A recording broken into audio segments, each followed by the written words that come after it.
Picture this. A grand estate in the English countryside, stone walls 3 centuries old, gardens that had been written about in 2 separate horticultural journals, and inside the servants' entrance, on a gray Tuesday morning in October, a young woman carrying a worn leather bag and wearing a dress that did not quite fit her, giving her name to the housekeeper as Lydia Fenn. Her real name was Lydia Ashbourne. She had not used it in 4 months. The estate was called Carrow Hall. It had belonged to her grandfather and to his father before him, and before that to a man whose portrait still hung in the upper corridor, a man with Lydia's own gray eyes and the same particular set to the jaw that her mother had always said meant trouble. It had been Lydia's by right of inheritance. It was no longer Lydia's by any legal instrument she had yet been able to overturn, and so she had done the only thing she could think of when the law moved too slowly, and the solicitors spoke too carefully, and the months stretched out, and the estate continued to operate under a name that was not hers. She had applied for the position of assistant housekeeper. Mrs. Aldridge, the housekeeper, was a stout woman of 60, with sharp eyes, and an expression that suggested she had seen everything and been surprised by very little of it. She looked at Lydia's bag, at her reference letter, carefully obtained, carefully worded, not technically false, and at Lydia herself. "You're young," she said. "I'm capable," Lydia said. Mrs. Aldridge looked at her for a long moment. Then she said, "The Duke keeps odd hours. The library is not to be entered without instruction, and I will not tolerate whispering in the corridors." "Understood," Lydia said. "Good. You'll start with the silver." Lydia started with the silver. The man who had taken Carrow Hall was called Harwick Crane. No. She stopped herself. She had known him as Harwick Crane. She would not give him the dignity of that name again, not after what the solicitors had found, not after Mr. Birch's careful letter last spring, explaining in the measured language of a man who did not wish to alarm her unnecessarily what had been discovered about the transaction that had transferred her grandfather's estate from the Ashbourne estate to its current occupant. He went by the Duke of Carrow now. The title was legitimate. The means by which he had acquired the estate attached to it were considerably less so. She had known him, once. That was the part she did not allow herself to dwell on. He had been her father's associate, then her father's friend, and then in the last year of her father's life, when her father's mind had begun to slip in small and then in larger ways, something else entirely. Something that Lydia had not understood until she was standing in Mr. Birch's office 4 months after her father's death, reading a document that bore her father's signature and conveyed, in the dry language of legal transfer, everything that should have been hers. She had not cried. She had asked Mr. Birch to read it again. Then she had folded her hands in her lap and asked what could be done. Mr. Birch had looked at her over his spectacles in the way of a man choosing his words precisely. "The signature is your father's," he said. "The witnesses are credentialed. The process will be long." "How long?" "I cannot say with confidence. These matters, when they involve documents of this complexity and a peer of the realm." He paused. "You would need evidence, Lady Ashbourne. Something beyond legal argument. Something that speaks to the circumstances under which your father signed." She had thought about this on the train home. She had thought about it for 3 weeks afterward in the rented rooms in Bath, where she was living, on a modest trust that had, by some administrative oversight, not been captured in the transfer. She had thought about it until the answer arrived, fully formed one morning at 6:30, while she was making her own tea, because she could no longer afford to have anyone make it for her. She needed to see inside Carrow Hall. She needed to see his papers, his correspondence, the records of those last months. The evidence Mr. Birch required was not in London. It was in the study of the estate that had been hers in the cabinets of the library she had grown up reading in the accounts of a man who had believed himself entirely safe because the woman he had wronged was 26, female, and without recourse. He had miscalculated on the last point. She had been at Carrow Hall for 6 weeks before she saw the Duke. This was not unusual. Mrs. Aldridge ran the household with the self-sufficiency of a general who had long since stopped requiring orders from above, and the Duke, as near as Lydia could determine from the patterns of the house, spent his mornings in London, and his evenings doing things she had not yet identified. The house felt occupied but not inhabited, rooms aired and lit and prepared for a man who moved through them without quite settling into them. She saw him first from across the upper landing, a glimpse only, a tall figure in dark wool, moving toward the east corridor.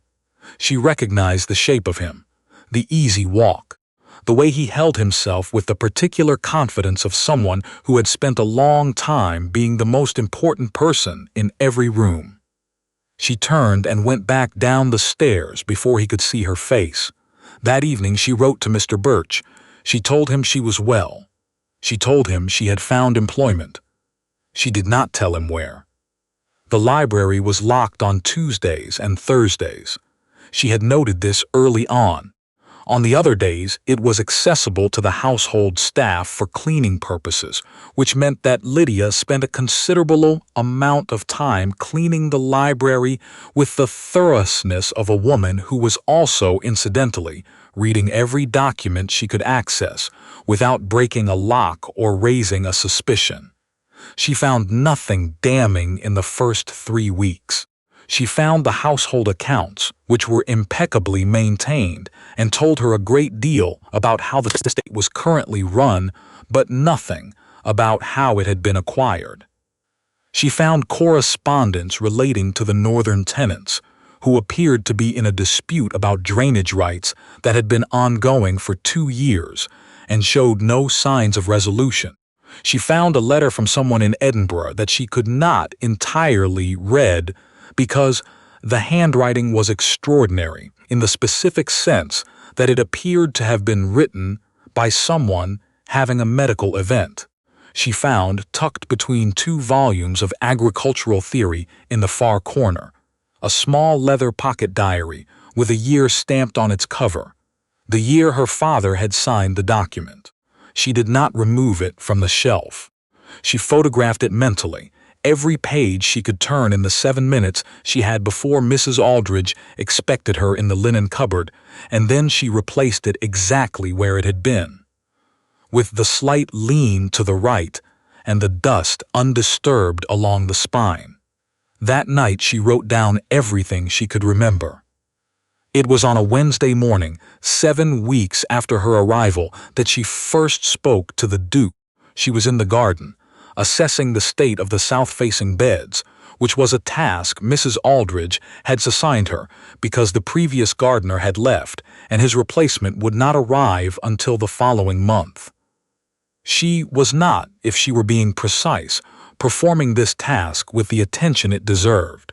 She was thinking about the pocket diary and what she had read, and what it might mean in conjunction with the dates Mr. Birch had given her when a shadow fell across the garden path, and she looked up. He was closer than she had expected. He had apparently come from the house without her hearing him, which said something about how thoroughly distracted she had been. He was older than she remembered. Or perhaps more accurately, he looked older in the way that a face looks older when you are examining it for signs of something, rather than looking at it openly. She saw the lines that had not been there 3 years ago, the slight heaviness around the jaw, the expression of a man entirely accustomed to being in possession of things. "You're new," he said. "I've been here 7 weeks, Your Grace," she said. Her voice was steady. She was proud of how steady it was. He looked at her with the polite vagueness of a man who had never found it necessary to know the names of the people who cleaned his library. "Aldridge hired you?" "Yes, Your Grace." He nodded in the way of a man receiving information he would not retain and walked on toward the gate. Lydia waited until he was through it. Then she went back inside. She told herself that evening that the encounter had been useful.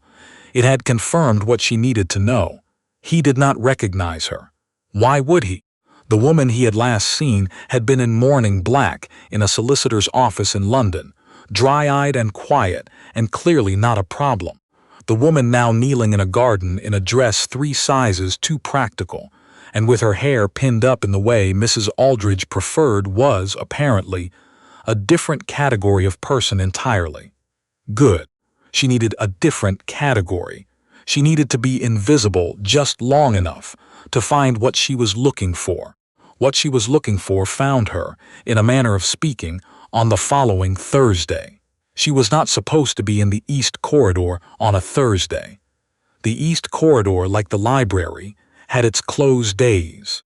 But Mrs. Aldridge had sent her there specifically to deal with a window that had been letting in damp. And Lydia had dealt with the window and was returning with her tools when she heard voices behind the study door. Not loud voices. The particular low murmur of men conducting business they did not wish to have overheard. She did not stop walking. She was very careful not to stop walking. But she heard 2 words clearly through the oak panel, words that meant nothing to anyone who had not spent 6 weeks reading household accounts and matching names to payments and wondering why certain entries were logged under headings that did not correspond to any vendor she could identify. Ashbourne settlement, said a voice she did not recognize. Is handled, said the Duke's voice.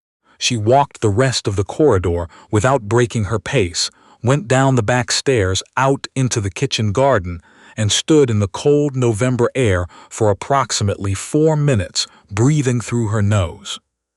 Then she went back inside and wrote everything down. She had been writing everything down, carefully and comprehensively, in a small notebook she kept in the lining of her traveling bag. Dates, names, phrases, the numbers from the household accounts that did not add up, the names of the vendors who did not exist, the visits from men who arrived in the early evening without announcing themselves in any guest book. She was building something.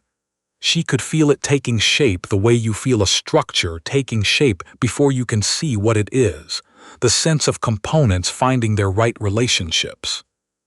Mr. Birch had said he needed evidence. She was building evidence.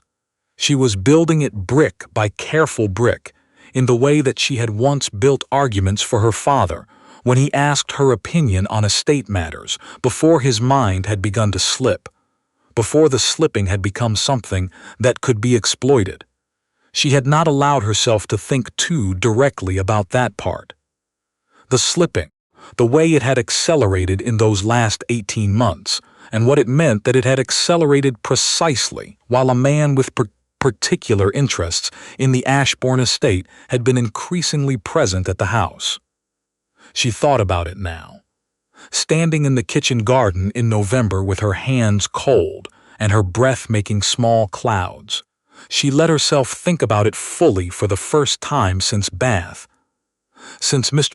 Birch's office, since the moment she had understood what had happened.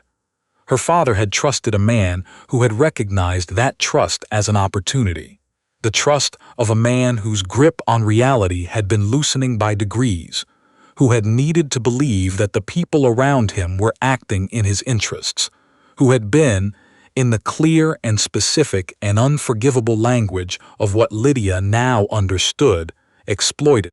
She allowed herself 2 minutes of something that was not quite grief and not quite rage, but lived in the space between them. Then she went back inside. The pocket diary became accessible in December. She had been watching the library schedule with the patience of someone who had nothing but patience left, and she had noticed that on the 2nd Friday of each month Mrs. Aldridge received her sister for tea in the kitchen. The library cleaning on that day was therefore abbreviated. Mrs. Aldridge trusted Lydia to complete it independently. She had not planned to remove the diary from the library. Removing it was a risk she had thought carefully about and decided against, repeatedly across 6 weeks of consideration. She intended only to read more of it. But when she reached the corner shelf and pulled it from between the agricultural volumes, she opened it to a date she recognized, a date Mr. Birch had identified as critical, and she read 3 entries in sequence and understood in one long, still moment that she was holding exactly what she needed. Not a fragment, not a suggestion, a record in her father's own handwriting, increasingly unsteady as the months progressed, of a man who had been told things that were not true, who had signed things he believed to be one thing and were another, who had written at the end. The last entry, just 2 weeks before the final document, something that turned her chest to stone. H tells me it is for the best.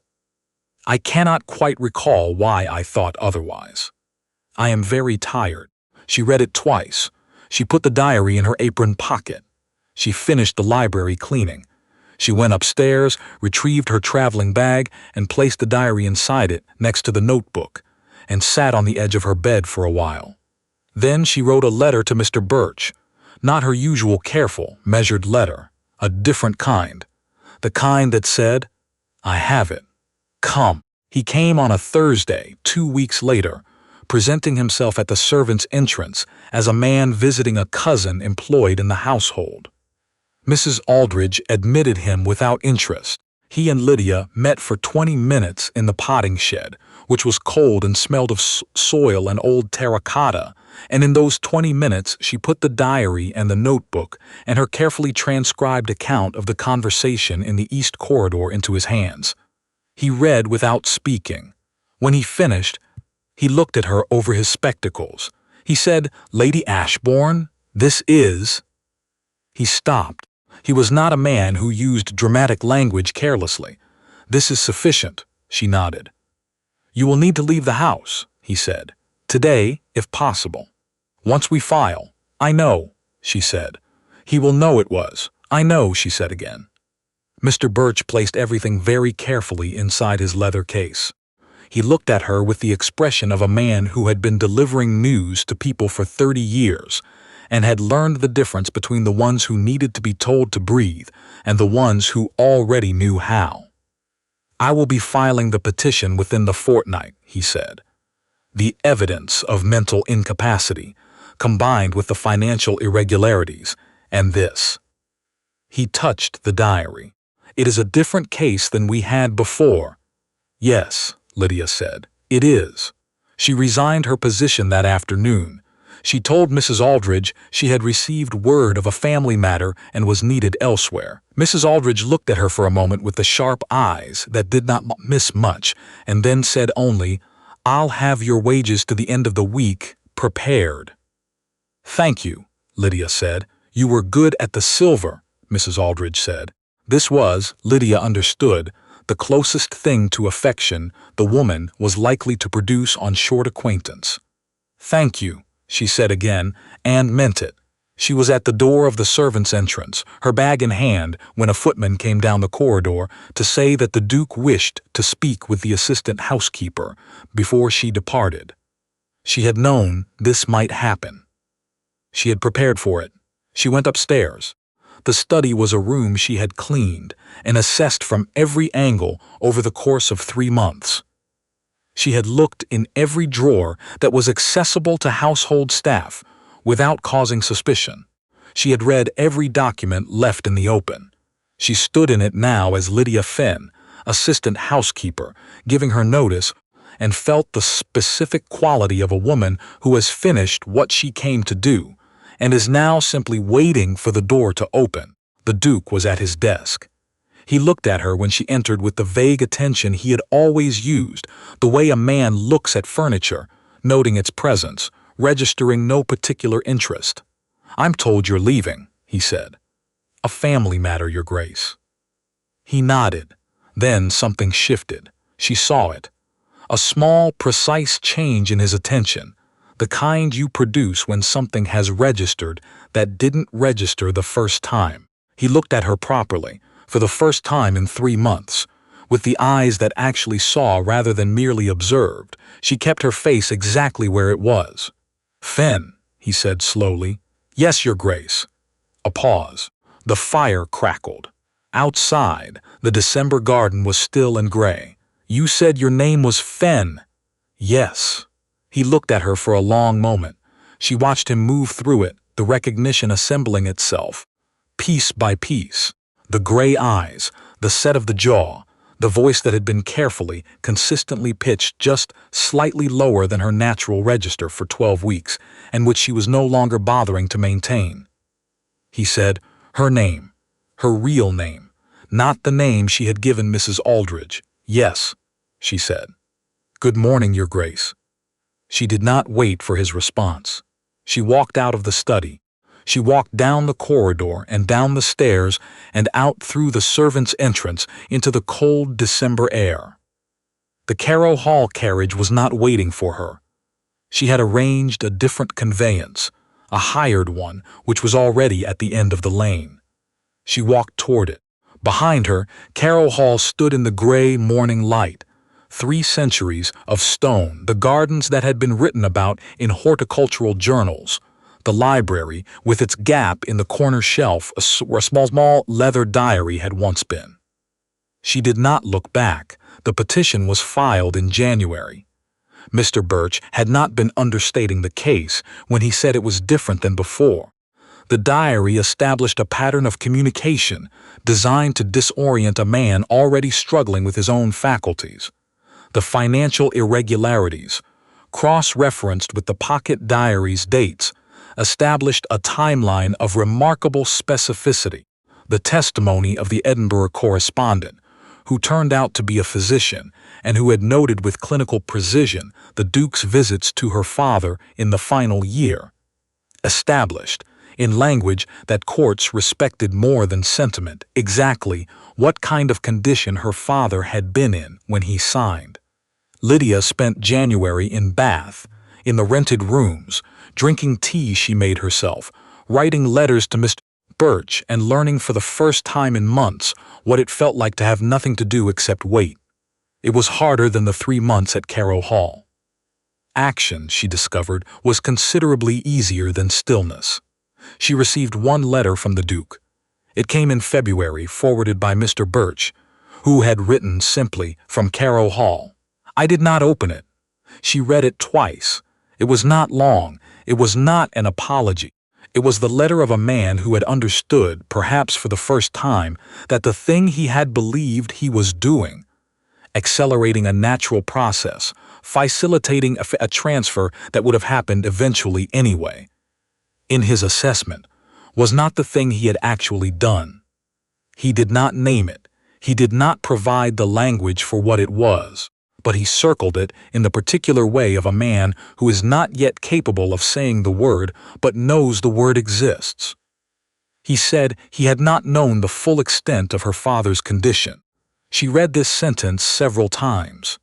She thought about Mr. Birch's physician in Edinburgh and the testimony he had provided.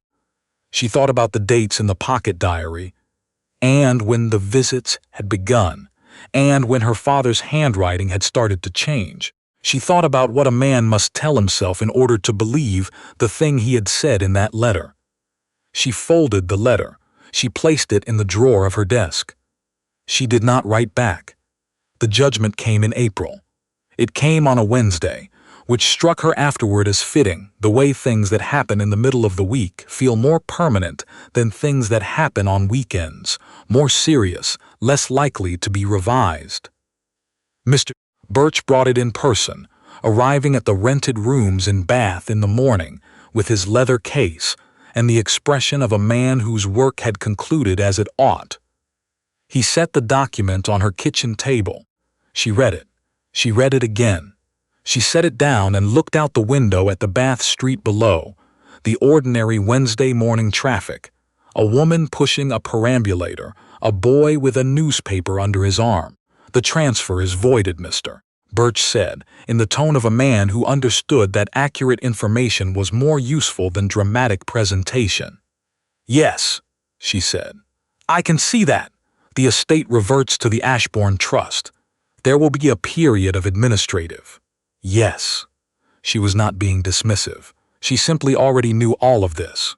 She had spent 3 months in a house that was hers, cleaning silver that was hers, reading a library that had always been hers, and she knew exactly what the reversion meant in practical terms.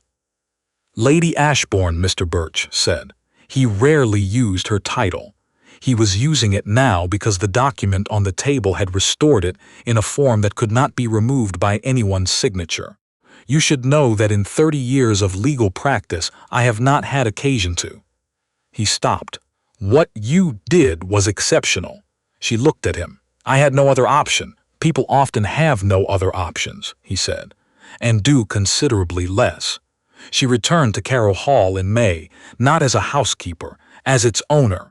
She arrived in a hired carriage because the Ashbourne carriage was in Yorkshire, being reclaimed from a cousin who had borrowed it 2 years ago and shown no urgency about returning it. She arrived without ceremony, without announcement beyond a letter to Mrs. Aldridge sent the previous week that had said only, I will be arriving on the 15th. Please ensure the house is ready. Mrs. Aldridge met her at the front door. Not the servant's entrance. The front door, standing open, the hallway visible behind her in the spring morning light. The housekeeper looked at her for a long moment. The sharp eyes moved over the face she had known as Lydia Fenn's, overlaid now with the face it had always been. And then she said, in the tone of a woman who was revising a filing system in her mind with considerable efficiency, We've had the east rooms freshened. The library has been aired. Cook asks whether you have dietary requirements she should know about. No requirements, Lydia said, but tell her I am very fond of good bread. She makes excellent bread, Mrs. Aldridge said. That at least has not changed. She walked through her front door. The study was where it had always been, the east corridor, the library with its corner shelf, where the gap between the agricultural volumes had been filled with a different book during the months she'd been gone. She noticed this immediately, with the attention of someone who had memorized the room before they ever had a right to be in it alone. She spent the first week simply walking through the house, not inspecting it in any formal sense, just being in it. The rooms her grandfather had furnished, the portrait gallery with the gray-eyed ancestor, the gardens that would need work, a full season at minimum, but which had good bones under the neglect, she could see that. Things with good bones could always be recovered. She found in the third week a letter she had not expected. It had been placed in the household mail, addressed in a hand she recognized, forwarded by someone at the Duke's London address. He had not written to Carroll Hall directly. He had written to an intermediary and asked them to forward it. She recognized this as the action of a man who was not certain of his welcome and had chosen not to risk a direct rejection. She read it at her desk in the study that had been his and before that had been her grandfather's and was hers now in a way that required no document to confirm. He wrote to say that certain items of her father's had been held in storage, items he had not felt entitled to dispose of, but had not known how to return. He wished to arrange their restitution. He was not requesting anything in exchange. He was aware that no exchange was possible or appropriate. She set the letter down. She thought about the pocket diary and the last entry. I am very tired. She thought about the letter she had not answered in February. She thought about the study she was sitting in, and the 37 years her grandfather had run it, and the 12 years her father had run it before the slipping, and the gap between what a place meant to the person it belonged to and what it meant to someone who had simply wanted to own it. She wrote back 3 days later, not warmly, not coldly, in the even hand of a woman conducting business, which was what this was. She said the items could be sent to Carroll Hall at his convenience. She said nothing further. The items arrived in June.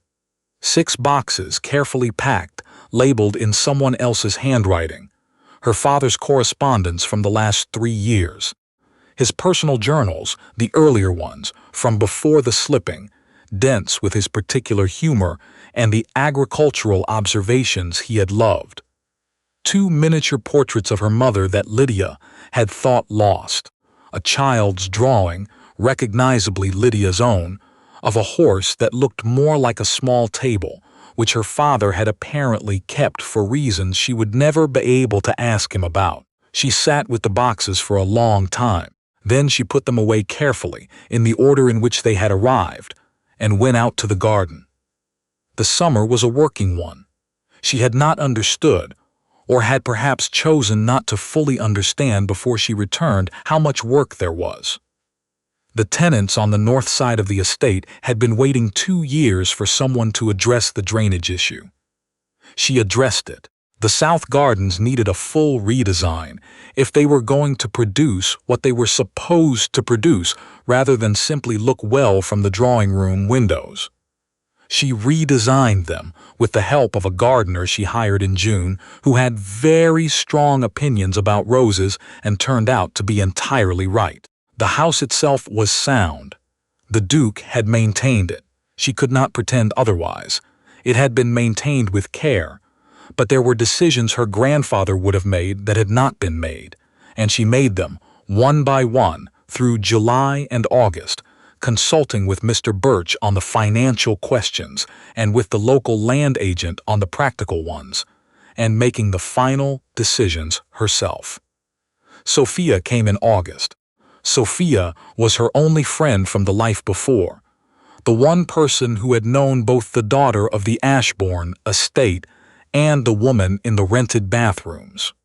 She arrived with a hat that was slightly too fashionable for the countryside and the absolute assurance of a woman who had been right about something and was too kind to say so. She sat in the garden on a Tuesday afternoon and looked at Lydia across the tea table and said, "You look entirely different. I live in my own house now," Lydia said. "That's not what I mean." Sophia poured her own tea with the efficiency of a woman who had long since stopped waiting for things to be done for her. "You look like yourself. I don't think you looked like yourself before." Lydia thought about this. "I don't think I knew what that meant before," she said. The dinner invitation arrived in October. It came from the County Agricultural Committee, which she had joined in September on the recommendation of the land agent, who had said with characteristic understatement that she would probably find it worth her while. She had found it worth her while in the way that things are worth your while when they connect you to other people who care about the same questions you care about, who argue seriously and know what they're arguing about, and occasionally produce something useful out of the argument. A man named Owen Bancroft had proposed at the September meeting that the northern drainage problem, hers and 3 other estates, might be addressed collectively rather than individually, which was a suggestion so obviously correct that she had been briefly embarrassed that she had not proposed it herself. They had begun corresponding about it. He wrote clear, useful letters with no preamble and direct questions, and she had found herself looking forward to them in the way you look forward to something that takes you outside your own head. He came to dinner on a Thursday in October. He was tall and quiet and knew a remarkable amount about drainage and also, as it turned out, about her grandfather, who had been a figure of some importance in the county before she was old enough to understand that. They talked for 3 hours over a meal that Cook had clearly decided to take personally as a matter of professional pride. He asked questions that expected real answers. He listened to the real answers. When he left, he stood at the door with his hat in his hand and said, "I would like to call again if that's agreeable." She looked at him. "Yes," she said. "I'd like that," he said. "Next week, then." "I'll write." "You're very good at writing," she said. Something shifted in his expression. "You're very good at reading," he said, "in the sense that you actually read what's on the page." She did not know quite what to do with that, so she said good night, and she went back inside, and she stood in the front hallway of her grandfather's house, her house, in the October evening, and felt something move in her that had been very still for a long time. The winter was the best she could remember. This surprised her. She had thought the first winter back might be difficult.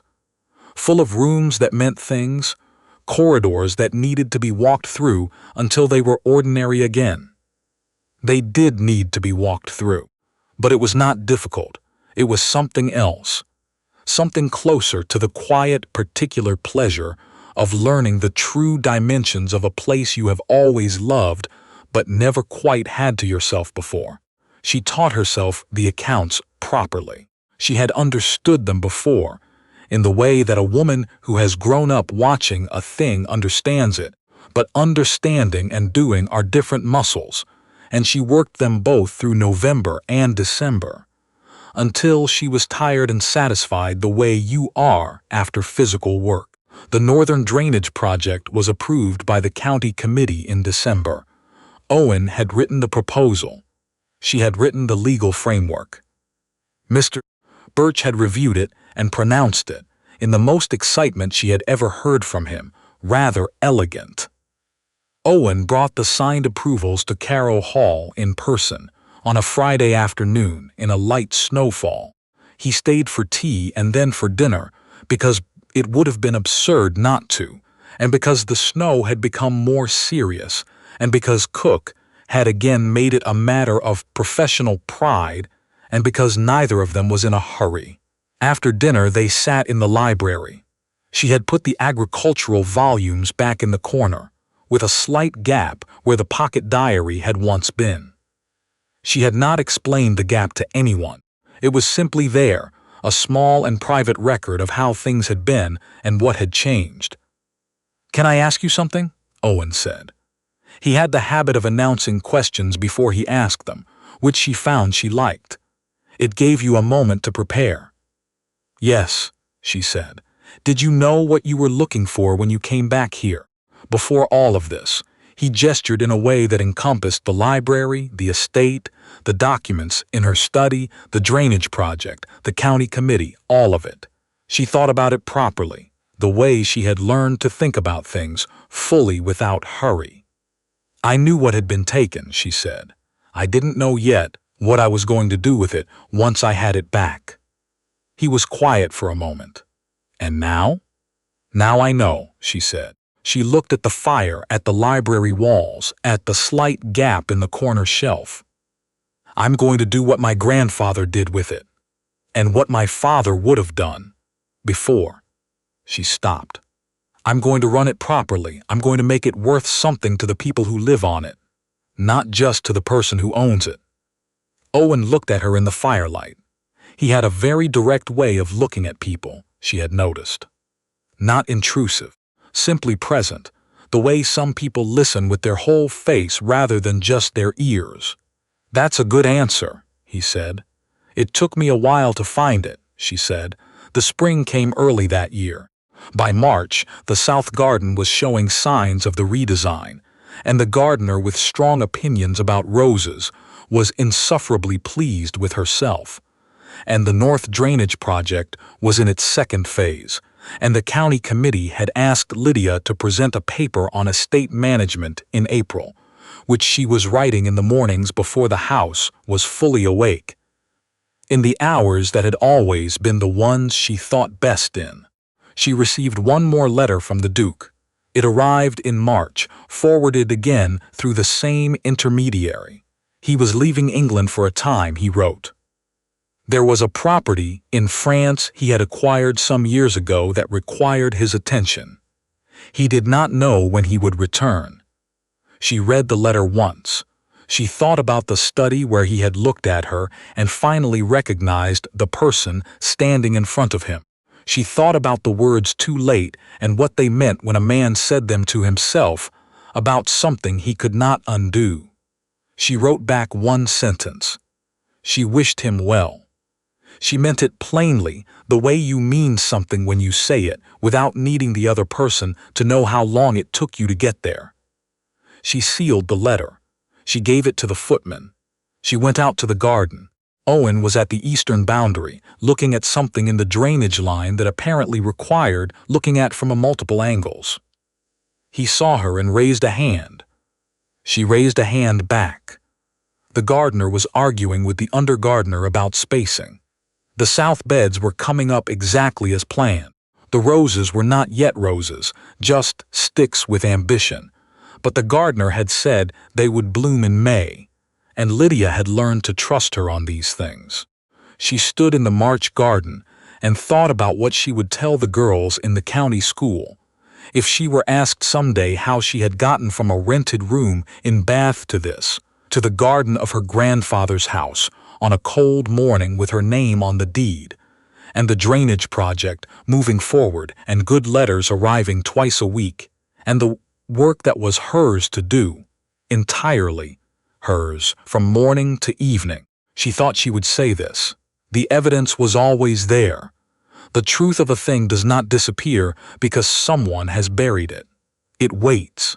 It waits for the person who is willing to look, and to keep looking, and to write everything down, and to carry what they find in the lining of a bag through 3 months of winter, and to walk out through the right door at the right moment without looking back. She went back inside. There were letters to write. There were accounts to review. The paper for the county committee was waiting on her desk, half finished, good in parts and in need of work in others, which was her favorite kind of thing to improve. She sat down. She picked up her pen. Outside, the March light was coming up over the garden, cold and new and particular. The way light is in early spring when everything is still deciding what it's going to be. She began to write.